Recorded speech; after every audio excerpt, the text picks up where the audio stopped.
ഹായ്ഫിൻ സംസ്കാരം നമ്മുടെ ഇഷ്ടവിശേഷമായി പുഴയും കടന്നതിന്റെ ഒരു അടിപൊളി വിശേഷമായിട്ട് വന്നിരിക്കുന്നത്. അപ്പൊ എല്ലാവർക്കും നല്ലൊരു ദിവസം ആശംസിച്ചുകൊണ്ട് തന്നെ വിശേഷത്തിലേക്ക് പോകാം. തുടങ്ങുമ്പോൾ തന്നെ കാണുന്നത് നമ്മുടെ രാജേശ്വരിനെയും അതുപോലെ തന്നെ നമ്മുടെ നെവിനെയാണ് കേട്ടോ. അപ്പൊ ഭയങ്കര കലിപ്പിലാണ് ഇങ്ങനെ നിൽക്കുന്നത് കേട്ടോ. അമ്മയെ സഹായിക്കാനുള്ള വികൃതിയാണെന്ന് ഞാനങ്ങ് തെറ്റിദ്ധരിച്ചോ. റിസോർട്ടിൽ ഒരാൾ ജോലിക്ക് വരുന്നതിനുള്ള ശുഷ്കാന്തിയാണെന്ന് തിരിച്ചറിയാൻ ഞാൻ വൈകിപ്പോയി എന്ന് നെവിനോട്. അവൻ ഇറങ്ങിപ്പോയതിന്റെ പിന്നാലെ നീയും പോയി. എന്താ പേരിനിവിടെ വന്തി ഇറങ്ങുന്നേ ഉള്ളൂ. നീ എപ്പോഴാ വരുന്നതെന്നും എപ്പോഴാ പോകുന്നതെന്നോ എനിക്കറിയില്ല. അതുകൊണ്ട് അമ്മയ്ക്കിപ്പോ എന്താ വേണ്ടതാ? നീ ഇവിടെ നിൽക്കണ്ട, പൊയ്ക്കോ. എങ്ങോട്ടേക്ക് എന്ന് ചോദിച്ചു. തിരുവനന്തപുരത്തേക്ക്.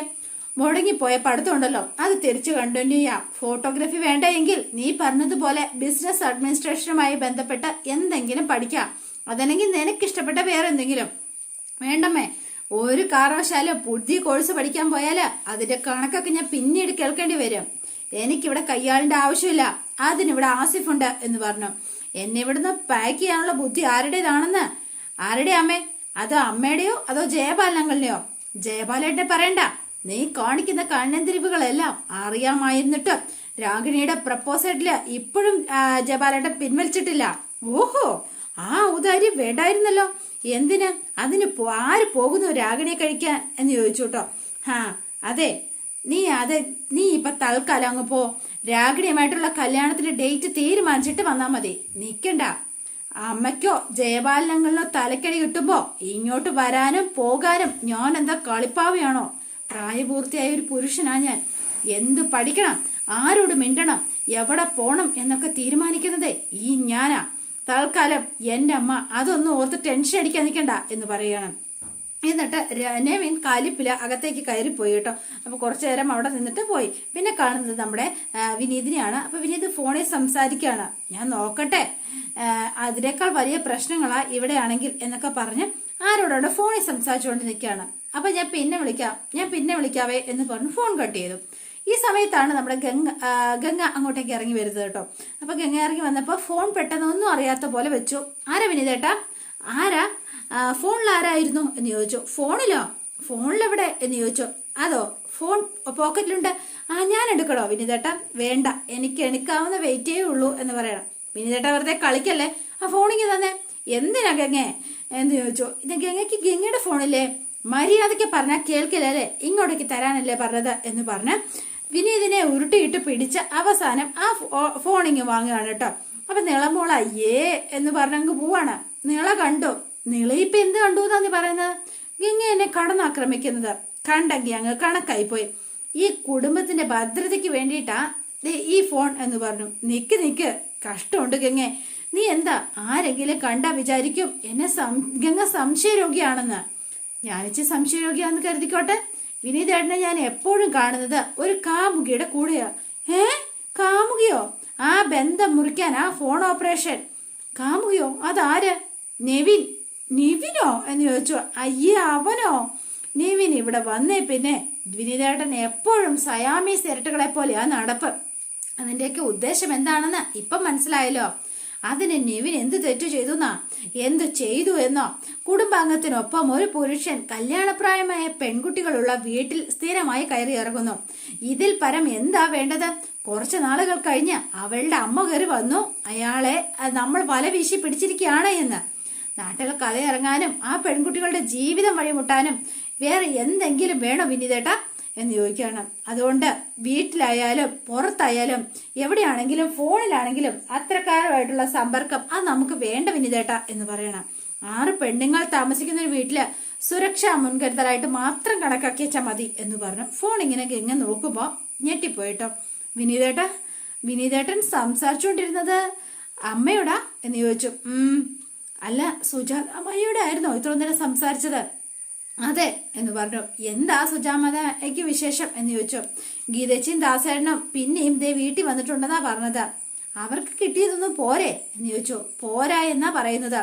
ഇപ്പൊ ദേ പണം കുറച്ച് ചോദിച്ചാ അങ്ങോട്ടേക്ക് വന്നിരിക്കുന്നത്. കൊടുത്തേ പറ്റൂ എന്ന് പറഞ്ഞ അമ്മയെ മുൾമുനിയിൽ നിർത്തിക്കൊണ്ടിരിക്കാന്നാ പറഞ്ഞത്. അതിന് അമ്മയുടെ കയ്യിൽ എവിടുന്ന കാശ്? കയ്യിലില്ലെങ്കിലും ബാങ്കിൽ കുറച്ച് കിടപ്പുണ്ടല്ലോ. അമ്മയുടെ പെൻഷൻ കാശ് അടക്കം എല്ലാം അതിൽ തന്നെയാ കിടക്കുന്നത്. ഗീതച്ചിക്ക് അത് അറിയുകയും ചെയ്യാം. ആ സ്ഥിതിക്ക് അപ്പോ അമ്മയുടെ കയ്യിൽ നിന്ന് പണം ചോർത്താൻ വേണ്ടി വന്നതാണോ അവര്? പതിവ് പോലെ കൊടുത്തേ തീരൂ എന്നുള്ള ലൈനാ. ഒരേ ബ്ലാക്ക് മെയിലിംഗ് തന്നെയാ നടക്കുന്നത്. ലക്ഷങ്ങളാ അവർ ചോദിക്കുന്നത്. അതെ, പണവുമായിട്ട് ചെന്നാ മതി എന്ന് പറഞ്ഞിട്ട് അമ്മ ഇപ്പൊ ബാങ്കിൽ പോയിരിക്കുന്നത് എന്ന് പറയണം. അവിടുന്ന് എന്നെ വിളിച്ചത്. നമ്മള് ശരിക്കും അമ്മയ്ക്ക് പണവുമായിട്ട് അങ്ങോട്ട് ചെല്ലാൻ പേടിയാണെന്നാ പറയുന്നത് കേട്ടത്. എന്ത് ചെയ്യുന്നു അറിയില്ല. എന്നോട് അങ്ങോട്ടൊന്ന് ചെല്ലൂ എന്ന് ചോദിച്ചു എന്ന് പറഞ്ഞു. വിനീതേട്ടാ, ആരുടെ ഫോണാണെന്ന് ഞാൻ ചോദിച്ചപ്പോ വിനീതേട്ടൻ എന്താ അമ്മായിയുടെ ആണെന്ന് പറയാതിരുന്നത്? അത് പിന്നെ ഗംഗെ, ആളാരാണെന്ന് അറിയാൻ ഫോണൊട്ട് കട്ട് ചെയ്യുകയും ചെയ്തു. എന്തിനാത്? പേടിച്ചിട്ട് തന്നെയാ ഗംഗെ. അത് പിന്നെ ഗംഗ എപ്പോഴും പറയാറില്ലേ, എന്റെ ശരീരം മാത്രമേ ഇവിടെയുള്ളൂ, മനസ്സ് സങ്കീർത്തനത്തിലാണ് എന്ന്. ആ സ്ഥിതിക്ക് ഇനിയും ഗംഗയെ കൊണ്ട് പറയിപ്പിക്കണ്ട എന്ന് കരുതി വിനീതേട്ടനോട് വീട്ടിൽ ചെല്ലാൻ പറഞ്ഞില്ലേ സുജാതമ്മായി? പറഞ്ഞു എന്ന് പറഞ്ഞു. എന്നാ വിനീതേട്ടനായിട്ട് പോകുന്നില്ല, നമ്മളെ രണ്ടുപേരോടി പോകുന്നു ഒരുമിച്ച് എന്ന് പറഞ്ഞു. അപ്പോഴേക്കും വിനീതന് ഭയങ്കര സന്തോഷമായി. ഗംഗയൊക്കെ ചേർത്ത് പിടിക്കുകയാണ് കേട്ടോ. പിന്നെ കാണുന്നത് നമ്മുടെ കാവേരിനെയാണ്. അപ്പൊ കാവേരി വഴിയിലൂടെ ഇങ്ങനെ പോകുമ്പോ നെവിൻ പുറകെ തന്നെ എത്തുകയാണ് കേട്ടോ. കാവേരി ഒന്ന് നിൽക്ക് കാവേരി, പ്ലീസ് കാവേരി, ഞാനൊന്ന് പറയുന്ന കേൾക്ക്, എനിക്കൊന്ന് സംസാരിക്കാനുണ്ട് കാവേരി, ഞാനൊന്ന് പറയുന്നെങ്കിലും ഒന്ന് കേക്ക്. ഞാൻ മാപ്പ് പറഞ്ഞില്ലേ കാവേരി, ഞാൻ വേണമെങ്കിൽ കാവേരിയുടെ വീട്ടുകാരോട് മാപ്പ് പറയാം, അത് എത്ര പ്രാവശ്യം വേണമെങ്കിലും. ഈ കാവേരി പ്ലീസ്, എനിക്ക് സംസാരിക്കാനുള്ള അവസരമെങ്കിലും താ, ഇങ്ങനെ അവഗണിച്ച് പോവല്ലേ, എനിക്ക് ശ്വാസം മുട്ടുക. നിവിൻ, എനിക്കൊന്നും സംസാരിക്കാനില്ല, എന്നെ നെവിന് മനസ്സിലാവും എന്നാണ് എൻ്റെ ഒരു പ്രതീക്ഷ. അതുകൊണ്ട് താനൊന്ന് മനസ്സിലാക്ക. കാവേരി, എന്താ കാവേരി, ഞാൻ എന്ത് തെറ്റാ തന്നോട് ചെയ്തത്? അമ്മയുടെ പേരിൽ ഞാൻ മാപ്പ് പറഞ്ഞില്ലേ, അതുകൊണ്ട് ഇപ്പൊ എന്താ വ്യത്യാസം എന്ന് ചോദിക്കാണ്. ഈ പുഷ്പവാടിയിൽ എങ്ങോട്ട് തിരിഞ്ഞാലും നെവിന്റെ അമ്മ അവൻ കുറുകെ വരും. വീട്ടിലിപ്പോ നെവിന്റെ അമ്മയും. എനിക്ക് വീട്ടിലെങ്കിലും ഒന്ന് മനസമാധാനം വേണം നെവിൻ. കാവേരി പ്ലീസ്, പഴയതുപോലെ നമുക്കൊന്ന് സംസാരിച്ചൂടെ? അത് അമ്മ അറിയണമെന്ന് നിർബന്ധമുണ്ടോ? നെവിൻ, എന്റെ കുടുംബത്തിലുള്ള ആർക്കും ഒരു പ്രശ്നവും വരാതിരിക്കാൻ വേണ്ടിയിട്ട് പ്രയത്നിക്കുന്ന ആളാണ് ഞാൻ. ഞാൻ മൂലം എന്റെ കുടുംബത്തിന് തന്നെ ഒരു പ്രശ്നം ഉണ്ടാവാൻ ഒരിക്കലും ഞാൻ സമ്മതിക്കില്ല എന്ന് പറഞ്ഞു. അപ്പൊ ഇത് കണ്ടോണ്ട് അസി അവിടെ നിൽപ്പുണ്ട് കേട്ടോ. എനിക്ക് ഇപ്പൊ തന്നെ ഒരുപാട് പ്രശ്നമുണ്ട്, പുതിയ ഒരെണ്ണം കൂടി വലിച്ചു വെക്കാൻ എനിക്ക് താല്പര്യമേ ഇല്ല എന്ന് പറഞ്ഞുകൊണ്ട് കാവേരി അങ്ങ് പോയി കേട്ടോ. കാവേരി എന്നിവൻ അലറി വിളിച്ച് സംസാരിക്കുകയാണ്. കാവേരി, ആരെല്ലാം എന്തെല്ലാം വേണമെങ്കിലും പറഞ്ഞോട്ടെ, പക്ഷേ എനിക്ക് തന്നെ മാത്രമാണ് കാവേരി ഇഷ്ടം. റിയലി എനിക്ക് അത് മാത്രമാണ് ഇഷ്ടം. അപ്പൊ ഇതെല്ലാം കേട്ട് അവിടെ നിൽക്കുകയാണ് കേട്ടോ. കാവേരി, ഞാൻ കല്യാണം കഴിക്കുന്നുണ്ടെങ്കിൽ അത് തന്നെ മാത്രമായിരിക്കും എന്ന് കാവേരി ഐ ലവ് യു എന്നിവനെ ഉറച്ചിങ്ങനെ വിളിച്ച് പറയാണ് കേട്ടോ. ഇത് കേട്ട് മറ്റവൻ ഇങ്ങനെ ഷോക്കായിട്ട് ഇങ്ങനെ നിൽക്കണം. അപ്പൊ കാര്യങ്ങളൊക്കെ ഇങ്ങനെയാണല്ലേ, അപ്പൊ എന്റെ ചേച്ചിയോ എന്ന് ഇവൻ പെട്ടെന്ന് മനസ്സിലേക്ക് ഓടി വന്നത് അതായിരുന്നു കേട്ടോ. പിന്നെ കാണുന്നത് നമ്മുടെ ദാസിനെയാണ്. അപ്പൊ ദാസിനെ വീണ്ടും വന്നിരിക്കുകയാണ്. അപ്പൊ പൊന്നോട് വണ്ടിയൊക്കെ ഓടിച്ചോണ്ടിരിക്കുകയാണ്. അപ്പൊ നിന്റെ ഒരു പീപ്പി, നീ ഒന്ന് പോകൊച്ച ഇതും കൊണ്ട് എന്ന് പറയാണ് കേട്ടോ. നിന്റെ തള്ള ചത്തോന്നൊന്ന് പോയി നോക്കടി എന്ന് പറഞ്ഞു. ഇല്ല, ഇവിടെ തന്നെ ഉണ്ട്. എന്റെ പൊന്നോ, അറിഞ്ഞതിൽ വളരെ സന്തോഷം എന്ന് പറയണം. ഒരു ഗ്ലാസ് ചുക്ക് വെള്ളം എടുക്കാനായിട്ടാണോ അരമണിക്കൂറ്? ചുക്ക് എവിടെയാന്നിരിക്കുന്നത് പാത്രം നോക്കി ഒന്ന് കണ്ടുപിടിക്കണ്ടേ ദാസേട്ടാ? അമ്മയെ വിളിച്ചു ചോദിച്ചപ്പോ ഏതോ സമരക്കാരന്റെ നടുവിലാ വലിയ ബഹളം ദാ എന്ന് പറഞ്ഞങ്ങൾ കൊടുക്കുകയാണ്. സമരവോ എന്നിങ്ങനെ ചോദിച്ചു. അപ്പോ അതിനർത്ഥം ബാങ്കിൽ തന്നെയാണെന്നാണല്ലോ അവര് പറഞ്ഞത്. ആ സ്ഥിതിക്ക് അതെന്തോ ഒരു ഉടായിപ്പാണല്ലോ. ദേ, ഇത്തവണ അവരുടെ പതിവ് പരിപാടി ഇറക്കാനാണ് എങ്കിൽ ദാസിന്റെ തനി സ്വഭാവം അറിയേ. ദാസേട്ടൻ എന്തിനാ എന്നോട് തട്ടിക്കയറുന്നത്? ഞാൻ പറഞ്ഞിട്ടാണോ അമ്മ ഓരോന്ന് ചെയ്യുന്നത്? നീ പറഞ്ഞിട്ട് ഓരോന്ന് ചെയ്യണമായിരുന്നടി. അങ്ങനെയായിരുന്നെങ്കിൽ നീ മിടുക്കിയാണെന്ന് ഞാൻ പറഞ്ഞേനെ. പിന്നെ കൂട്ടുകാർ ഓരോരുത്തർ ഭാര്യമാരെ സ്വന്തം വീട്ടിൽ നിന്ന് അടിച്ചോണ്ട് വന്ന കഥയൊക്കെ കേൾക്കുമ്പോ സത്യം പറഞ്ഞാൽ കൊതിയാവോ എനിക്ക്. എന്റെ കാര്യം പെൺമക്കളൊന്ന് കരഞ്ഞു കാണിച്ച അപാര് മനസ്സലിഞ്ഞ ഓരോന്നെടുത്ത് കൊടുക്കും, സ്വർണവും പണവും ഒക്കെ ആയിട്ട്. എന്നിട്ടിപ്പൊ എന്തായി എന്നിങ്ങനെ ചോദിക്കാണ്. അതിന്റെ പകുതി മിടുക്ക് നിനക്കുണ്ടായിരുന്നെങ്കിൽ ഇപ്പൊ നമുക്ക് ഈ ഗതി വരില്ലായിരുന്നു. എന്റെ കഴുത്തിന് ഈ കോളറും വന്ന് കയറില്ലായിരുന്നു. എന്ത് കഷ്ടമെന്ന് ഓർത്ത് ഗീത ഇങ്ങനെ നിൽക്കാണ് കേട്ടോ.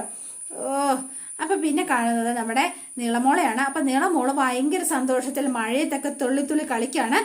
അങ്ങനെ അവളെ പിടിച്ചിരുത്തി മഴ മുഴുവൻ നനഞ്ഞു.